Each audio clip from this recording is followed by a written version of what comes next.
테슬라 하면 세계 전기차 시장의 선두주자라는 건 누구나 아는 사실입니다. 그런데 이 테슬라의 주인 일론 머스크가 우리나라 기업인 LG 때문에 울고 싶다고 하는데요. 과연 그에게는 무슨 일이 있었던 건지 오늘의 사연 시작하겠습니다. 안녕하세요. 저는 미국 테크노버스트의 전기차 전문 기자로 일하고 있는 클레어 존슨입니다. 지난 5년간 글로벌 전기차 시장의 혁신과 기술 발전을 취재해왔는데 특히 배터리 기술 분야에서 놀라운 변화들을 목격했습니다. 처음 전기차 기술을 취재하기 시작했을 때만 해도 테슬라의 독보적인 위치가 흔들릴 것이라고는 생각하지 못했네요. 테슬라 관련 기사를 쓰면서 앨런 머스크와도 몇 차례 인터뷰할 기회가 있었고 그의 혁신적인 비전에 깊은 인상을 받았었죠. 하지만 전기차의 핵심인 배터리 기술에서 예상치 못한 변화가 찾아왔습니다. 그 변화의 중심에는 LG가 있었어요. 처음에는 단순히 취재 대상 중 하나였던 LG의 기술력이 제 시선을 사로잡았습니다. 특히 건식 전극 방식 배터리 기술은 제가 알던 모든 상식을 뛰어넘는 혁신이었죠. 그래서 이번 서울에서 열리는 글로벌 배터리 컨퍼런스 취재를 자원했습니다. 인천공항에 도착했을 때부터 느껴지는 세련된 분위기가 인상적이었습니다. 자동화된 입국 시스템, 깔끔한 공항철도, 그리고 목적지까지 안내해주는 편리한 모바일 앱까지. 이런 작은 것들이 모여 한국의 기술력을 보여주는 것 같아요. 서울로 향하는 길에 보이는 도시의 스카이라인은 마치 미래 도시를 보는 것 같았습니다. 초고층 빌딩들 사이로 흐르는 한강은 도시의 생명력을 불어넣고 있었고 밤이 되자 건물들은 화려한 LED 조명으로 빛나기 시작했죠.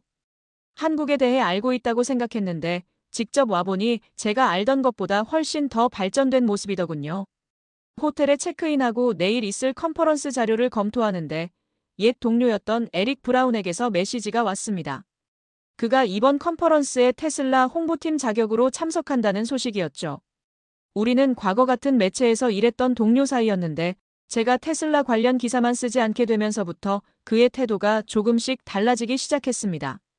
처음에는 제가 다른 회사의 기사도 써야 한다고 말했을 때 에릭은 이해한다는 듯 고개를 끄덕이더군요. 하지만 제가 쓴 기사들이 테슬라의 기술적 한계를 지적하기 시작하면서부터 그의 목소리 톤이 차가워지고 복도에서 마주쳐도 예전처럼 반갑게 인사하지 않았습니다. 특히 LG 배터리의 혁신성을 다룬 제 기사가 화제가 된 후로는 아예 연락도 끊겼었죠. 그런 그가 갑자기 메시지를 보내온 것이 의외였습니다. 메시지를 읽고 있자니 내일 있을 컨퍼런스에서 그와 마주칠 생각에 약간의 긴장감이 들었지만 한편으로는 이번 기회에 서로의 오해를 풀 수 있지 않을까 하는 기대도 생겼습니다. 이런 생각을 하며 잠자리에 들었고 다음 날 아침 일찍 서둘러 컨퍼런스 장소로 향했습니다. 컨퍼런스가 열리는 코엑스는 제가 상상했던 것보다 훨씬 더 웅장했습니다. 세계 각국의 기자들과 업계 관계자들이 모여 북적이는 현장의 열기가 대단했죠.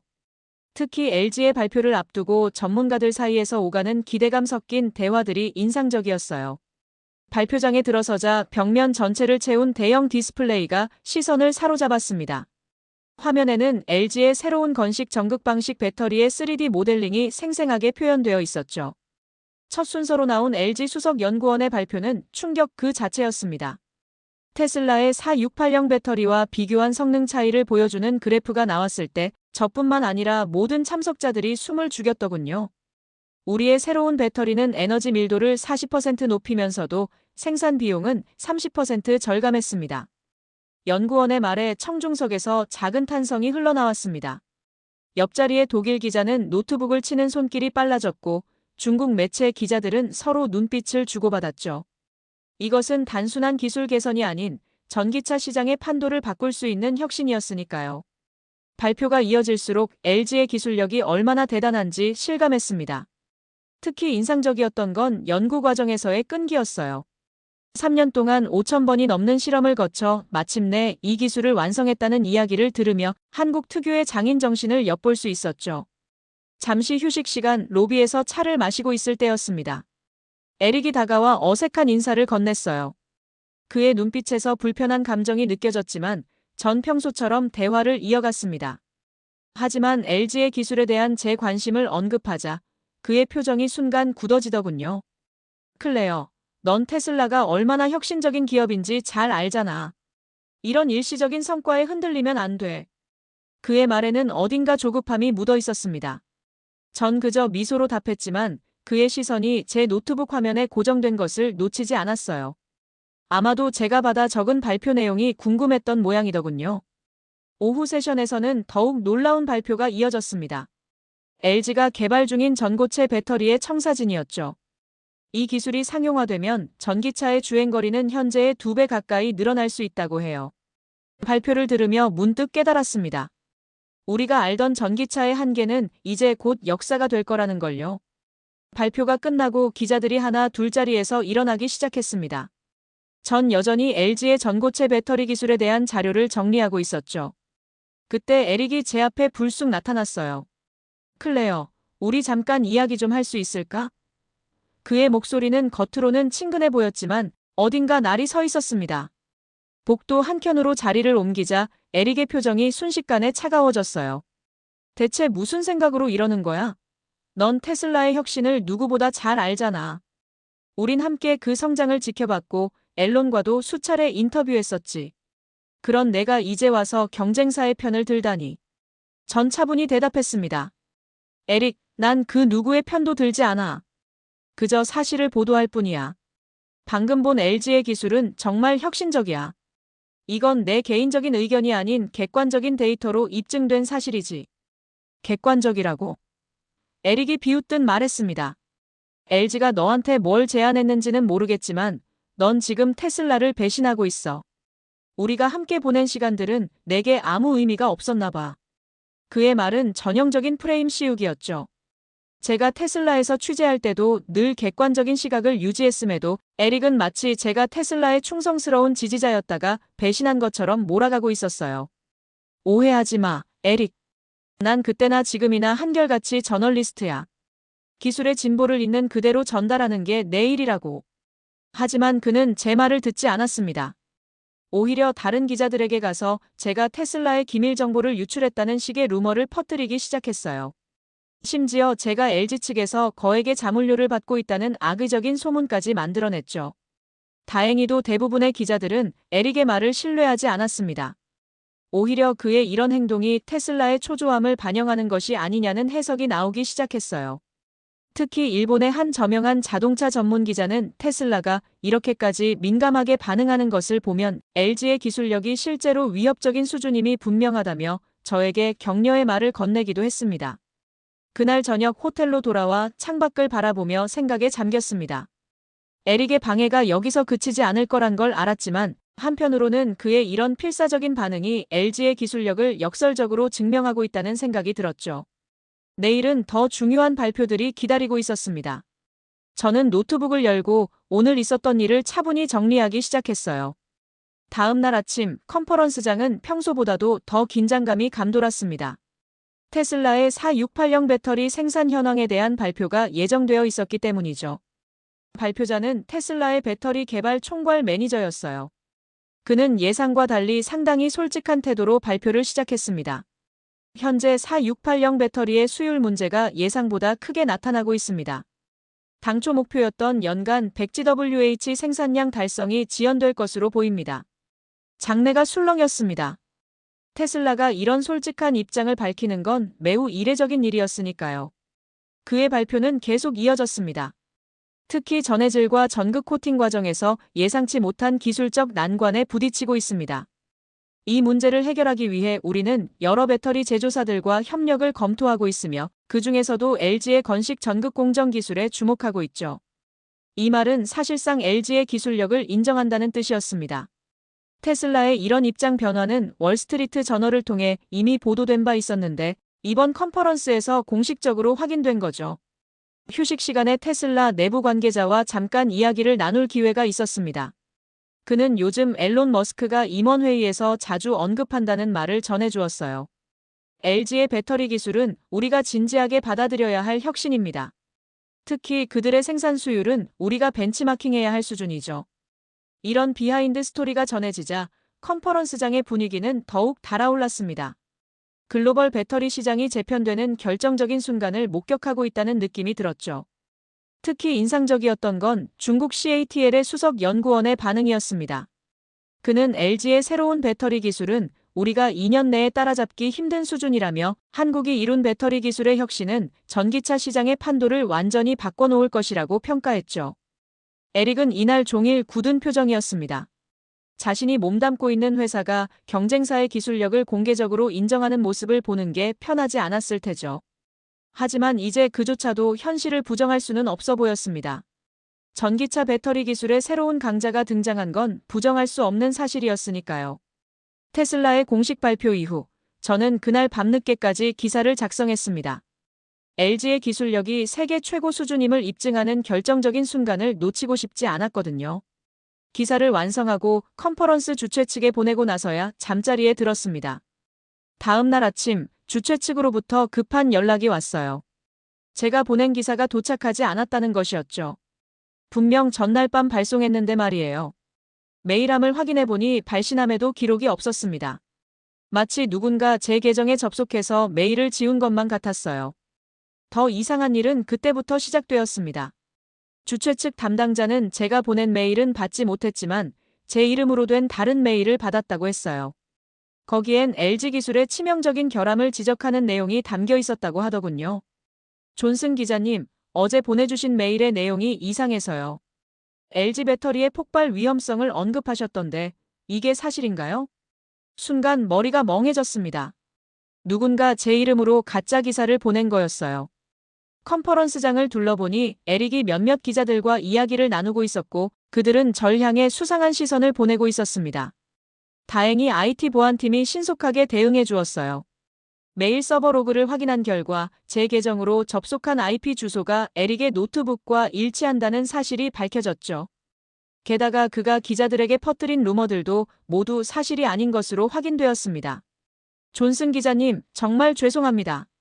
컨퍼런스 주최 측 책임자가 절 찾아왔어요.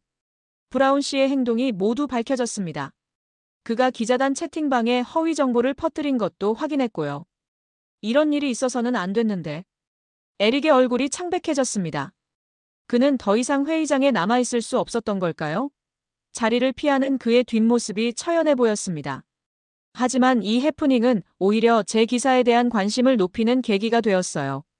다른 기자들도 LG의 기술력에 대한 테슬라 측의 인정과 그에 따른 내부 갈등을 흥미롭게 보도하기 시작했거든요. 그날 저녁 LG 연구소 방문 일정을 조율하고 있을 때였습니다. 에릭에게서 문자가 왔어요. 미안하다. 내가 너무 나갔어. 짧은 사과였지만 그의 진심이 느껴졌습니다. 어쩌면 이제야 그도 변화의 흐름을 받아들이기 시작한 걸지도 모르겠네요. 에릭의 사과 메시지를 뒤로하고 다음 날 아침 저는 LG 대전 연구소로 향했습니다. 서울에서 KTX를 타고 50분 정도 달렸을까요? 창밖으로 보이는 한국의 시골 풍경이 인상적이었어요. 현대적인 도시와 전통적인 농촌이 조화롭게 어우러진 모습이 신선했달까요? 연구소에 도착하자 최첨단 보안 시스템이 눈에 들어왔습니다.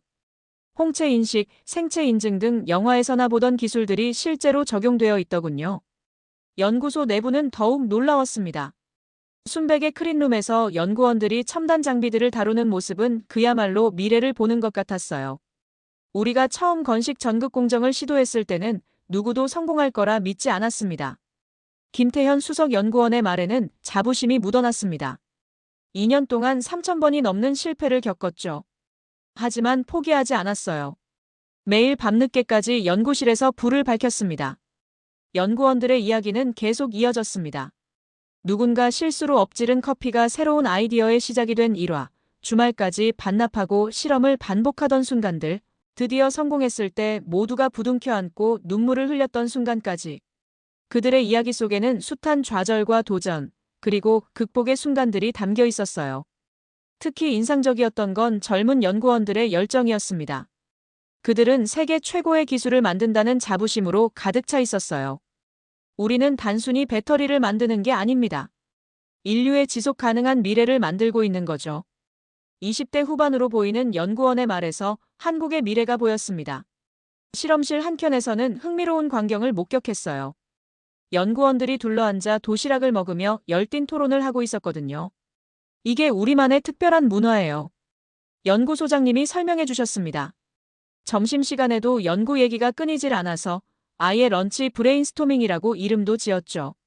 마지막으로 안내받은 곳은 배터리 시험동이었습니다. 그곳에서 제가 본 건 믿기 힘든 광경이었어요. 완성된 배터리를 극한의 상황에서 테스트하는 현장이었는데 충격을 가하고 구부리고 심지어 구멍을 뚫어도 폭발하지 않았거든요. 안전성은 절대 타협하지 않습니다. 연구소장님의 단호한 말씀이 아직도 귓가에 맴돕니다. 전 세계 운전자들의 생명이 우리 손에 달려 있다고 생각하면서 연구하고 있으니까요. 연구소를 나서는 길에 문득 에릭이 떠올랐습니다. 그가 이곳에서 제가 본 것들을 함께 볼 수 있었다면 아마 그런 비열한 행동은 하지 않았을 거예요. 이곳에는 단순한 기술 경쟁을 넘어선 무언가가 있었으니까요. 인류의 미래를 향한 진정성 있는 도전이 느껴졌달까요? 연구소 취재를 마치고 컨퍼런스장으로 돌아온 날은 마지막 종합 토론회가 예정되어 있었습니다. 각국 기자들과 전문가들이 한자리에 모여 이번 컨퍼런스의 핵심 내용을 정리하는 자리였죠. 토론이 시작되자 에릭이 갑자기 자리에서 일어났습니다. 그의 태도는 지난번 사과 메시지와는 전혀 달랐어요. 마치 마지막 승부수를 던지려는 듯한 결연한 표정이었죠. 제가 테슬라의 4680 배터리 개발 현장을 직접 목격한 전문가로서 한 말씀 드리겠습니다. 에릭의 목소리가 회의장에 울렸습니다. LG의 새로운 배터리 기술에는 치명적인 결함이 있습니다. 고온에서 전해질이 불안정해지고 수명도 테슬라 배터리의 절반 수준에 불과하죠. 회의장이 술렁이는 순간이었습니다. 하지만 그때 LG 연구소에서 제가 만났던 김태현 수석 연구원이 차분히 자리에서 일어났어요. 브라운 씨, 흥미로운 지적이네요. 그런데 한 가지 여쭤보고 싶습니다. 혹시 저희 연구소의 배터리 테스트 결과를 직접 보신 적이 있나요? 에릭이 잠시 당황하는 기색을 보였습니다. 아니, 그건 아니지만. 그렇다면 제가 데이터로 설명해 드리겠습니다. 김 연구원은 미리 준비한 듯 프레젠테이션 자료를 띄웠습니다. 우리 배터리의 고온 안정성 테스트 결과입니다. 150도까지 온도를 올려도 전해질이 안정적이죠. 수명 역시 현재 시장에 나온 어떤 배터리보다 깁니다. 방금 전 말씀하신 내용은 5년 전 9세대 배터리 데이터를 잘못 인용하신 것 같네요. 회의장이 숙연해졌습니다. 에릭의 얼굴이 순식간에 붉어졌어요. 더구나 김 연구원은 거기서 멈추지 않았습니다. 그리고 한 가지 더, 브라운 씨께서 테슬라의 4680 배터리 개발 현장을 직접 보셨다고 하셨는데 제가 알기로는 홍보팀 직원들은 보안 규정상 실험실 출입이 제한되어 있지 않나요? 순간 회의장에서 낮은 웃음소리가 들렸습니다. 에릭은 아무 말도 못한 채 자리에 털썩 주저앉았어요. 그의 마지막 시도는 이렇게 허무하게 막을 내렸습니다. 오히려 이 해프닝은 LG 배터리의 우수성을 더욱 돋보이게 만들었죠. 현장에 있던 독일 자동차 전문지 기자는 이렇게 명쾌한 팩트체크는 처음 봤다며 감탄했고 중국 매체들은 앞다투어 LG의 기술력을 상세히 보도하기 시작했습니다. 회의가 끝난 후 에릭은 아무와도 눈을 마주치지 못한 채 서둘러 회의장을 빠져나갔습니다. 그의 뒷모습이 처연해 보였지만 이제는 진실을 외면할 수 없게 된 거겠죠. 컨퍼런스 마지막 날, 저는 모든 취재 내용을 정리해 기사를 썼습니다. 에릭의 사건으로 기사에 대한 관심이 커진 상황이었기에 더욱 꼼꼼하게 내용을 다듬었죠. 기사의 제목은 LG 배터리가 여는 전기차의 새로운 시대로 정했어요. 테슬라의 4680 배터리 수율 문제부터 LG의 획기적인 건식, 공정 기술까지 모든 내용을 객관적 수치와 함께 실었습니다. 특히 연구소에서 직접 본 안전성 시험 결과는 독자들의 이목을 사로잡기에 충분했죠. 기사가 실리자마자 반응은 폭발적이었습니다. 유럽의 주요 자동차 회사들이 잇따라 연락을 해왔고 중국의 큰 언론사들은 제 기사를 그대로 번역해 실었다고 하네요. 심지어 미국 실리콘밸리의 벤처 투자자들도 LG 기술에 대해 문의하기 시작했습니다. 특히 인상적이었던 건 세계 각국 언론의 후속 보도였어요. 영국의 한 경제지는 한국이 배터리 기술의 새로운 기준을 세웠다고 평가했고 독일의 자동차 전문지는 LG의 혁신이 전기차의 미래를 바꾸고 있다는 제목의 특집 기사를 실었습니다. 제 기사는 단순한 기술 보도를 넘어 산업의 큰 변화를 예고하는 신호탄이 됐네요. 세계 최대 전기차 업체들이 앞다투어 LG와의 협력을 타진했고 주요 증권사들은 LG의 시장 가치를 재평가하기 시작했습니다. 기사가 큰 반향을 일으키면서 각국의 인터뷰 요청이 쇄도했어요. 독일, 프랑스, 일본 등 주요 언론사들이 저를 찾았고 이를 통해 LG의 기술력은 더욱 널리 알려지게 됐죠. 전기차 산업의 주도권이 한국으로 넘어오는 순간을 생생히 기록한 셈이었습니다. 이제는 업계에서 LG를 언급할 때면 단순한 배터리 제조사가 아닌 미래 기술의 선도 기업으로 이야기하고 있어요. 제가 쓴 기사는 그저 사실을 전달했을 뿐인데 이렇게 큰 반향을 일으킬 줄은 몰랐습니다. 돌아보면 이 모든 과정이 하나의 큰 흐름이었던 것 같네요. 에릭의 방해와 질투는 오히려 진실을 더욱 선명하게 드러내는 계기가 됐고, 이는 결국 한국 기술의 우수성을 전 세계에 알리는 기회로 이어졌습니다. 기사가 반향을 일으키고 일주일쯤 지났을 때였습니다. 뉴욕의 한 조용한 카페에서 에릭을 다시 만났어요. 그는 컨퍼런스 이후 테슬라를 떠나 새로운 길을 모색하고 있다고 했죠. 에릭의 모습은 서울에서 봤을 때와는 사뭇 달랐습니다. 날이 서 있던 눈빛은 온화해져 있었고 목소리에서도 겸손함이 느껴졌어요. 그는 자신의 지난 행동을 돌아보며 긴 이야기를 들려주었습니다. 처음에는 단순한 경쟁심이었다고 해요. 테슬라만을 취재하던 제가 다른 회사의 기술을 다루기 시작하자 배신감이 들었다고 했죠. 하지만 그 감정이 점점 커져 결국 이성적인 판단마저 흐려지게 만들었다고 합니다. 특히 제 기사가 세상에 알린 LG의 기술력은 그에게 큰 충격이었다고 해요. 자신이 믿고 있던 테슬라의 우월성이 흔들리는 순간이었기에 더욱 감정적으로 대응했던 것 같다고 했습니다. 에릭의 진심 어린 사과를 들으며 제 마음속 응어리도 녹아내렸습니다. 기술 발전은 한 회사의 독주가 아닌 건강한 경쟁을 통해 이루어진다고 이야기해 주었어요. 테슬라가 전기차의 새 시대를 열었다면 이제는 LG가 그 혁신을 한 단계 더 발전시키고 있는 것뿐이라고요. 제 말을 듣던 에릭의 눈시울이 붉어졌습니다. 그는 이제야 자신의 좁은 시야를 깨닫게 되었다면서 앞으로는 더 넓은 관점에서 기술의 발전을 바라보고 싶다고 했어요. 우리의 대화는 새로운 가능성으로 이어졌습니다. 에릭은 전기차 산업의 공정한 발전을 위해 독립적인 분석가로 나서고 싶다고 했어요. 더 이상 한 회사의 입장이 아닌 기술 그 자체의 진보를 위해 일하고 싶다는 포부를 밝혔죠. 카페를 나서며 우리는 서로를 향해 따뜻한 미소를 지었습니다. 때로는 작은 갈등이 더 큰 이해와 성장을 가져온다는 걸 깨닫는 순간이었어요. 에릭과 저의 이야기는 이제 새로운 장을 향해 나아가고 있었습니다. 에릭과의 화해 이후 저는 새로운 도전을 시작했습니다. LG의 배터리 기술을 다룬 기사가 세계적인 반향을 일으키면서 세계 유수의 방송사들이 다큐멘터리 제작을 제안해왔기 때문이에요. LG 배터리로 시작된 혁신의 시대라는 제목의 이 프로젝트는 단순한 기술 소개를 넘어섰습니다. 한국의 놀라운 기술력이 세계를 어떻게 바꾸고 있는지 그 중심에서 일하는 사람들의 이야기를 담고 싶었어요. 다큐멘터리의 첫 촬영은 대전 연구소에서 시작했습니다. 밤낮 없이 연구에 매진하는 젊은 연구원들의 모습, 수천 번의 실패를 딛고 일어서는 끈기, 그리고 그 속에 숨어있는 한국만의 독특한 조직 문화까지 카메라에 담았죠. 특히 인상적이었던 건 연구원들의 빛나는 눈빛이었습니다. 그들에게 기술 개발은 단순한 업무가 아닌 세계를 더 나은 곳으로 만들기 위한 열정이었어요. 그들이 들려준 미래 배터리 기술에 대한 비전은 보는 이들의 상상력을 자극하기에 충분했죠. 촬영은 한국의 다른 기술 현장으로도 이어졌습니다. 오지통신, 반도체, 디스플레이 등 세계 최고 수준의 기술들이 이곳에서 탄생하고 있었어요. 그리고 그 중심에는 늘 한국의 우수한 인재들이 있었죠. 다큐멘터리는 예상을 뛰어넘는 성공을 거뒀습니다. 전 세계 200여 개국에서 방영됐고 시청자들은 한국의 기술력에 찬사를 보냈어요.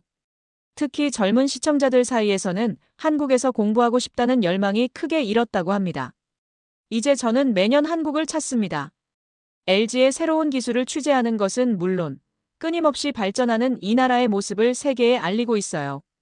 처음 서울에 왔을 때 느꼈던 설렘은 이제 확신이 됐습니다. 한국은 미래 기술의 중심이 될 거라는 확신이죠. 돌아보면 에릭과의 갈등도 의미 있는 계기였네요. 그 사건이 아니었다면 한국의 기술력이 이토록 강렬하게 세상에 알려지지 않았을지도 모릅니다. 이제 에릭도 독립 분석가로서 공정한 시각으로 기술 발전을 바라보고 있다고 해요. 기사를 마무리하며 이렇게 덧붙이고 싶습니다. 기술 발전의 진정한 주역은 바로 사람입니다. 한국이 보여준 것은 단순한 기술의 진보가 아닌 불가능을 가능으로 바꾸는 인간의 의지와 열정이었어요. 그리고 저는 이 이야기의 증인이 되어 행복했습니다. 오늘의 이야기 어떻게 들으셨나요? 사연이 공감이 됐다면 좋아요와 댓글 꼭 많이 남겨주세요. 영상 제작에 큰 힘이 됩니다.